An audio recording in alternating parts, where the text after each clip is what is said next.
পয়লা বৈশাখে প্রভুজি শনপাপড়ি গিফট করা হবে ওর দোকানের কাস্টমারদের। বেশ অনেকটা নিতে হবে, তাই আমরা এসেছিলাম মেট্রোতে। ওর দোকানটা নতুন করে সাজানো হচ্ছে, তোমাদের দেখাচ্ছিলাম। তবে দোকানের কাজ কমপ্লিট হয়ে যাওয়ার পরে কি সুন্দর লাগছে তোমাদের দেখাবো আমি পয়লা বৈশাখে, যেদিন এইগুলো সবাইকে গিফট করা হবে। আমি বাড়ির জন্য বেশ কয়েকটা জিনিস নিয়েছি।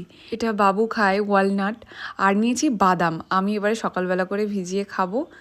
আর অ্যাপ্রিকট নিয়েছি, জানো, গাড়িতে যেতে যেতে খাবো। কেমন খেতে হয় জানি না, দেখে বেশ ভালো লেগেছিল।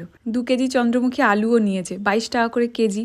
এই হচ্ছে অ্যাপ্রিকট, খেতে কিছুটা ওই শুকনো করা খেজুরের মতো। আর এই হলুদ কালারের খরমুজটাও নিয়েছিলাম, পরের দিন সকালবেলা কাটছি, আমরাও একটু খাবো আর মিস্ত্রিদেরকেও একটু দেবো। আমি হলুদ রঙের খরমুজ কখনো খাইনি, একদম খেতে ওই তরমুজের মতোই, তবে রঙটা একটু আলাদা। আচ্ছা, তোমরা অনেকে জিজ্ঞাসা করছিলে আমাদের এই বাড়ির ফার্নিচারগুলো করতে কেমন খরচ হচ্ছে।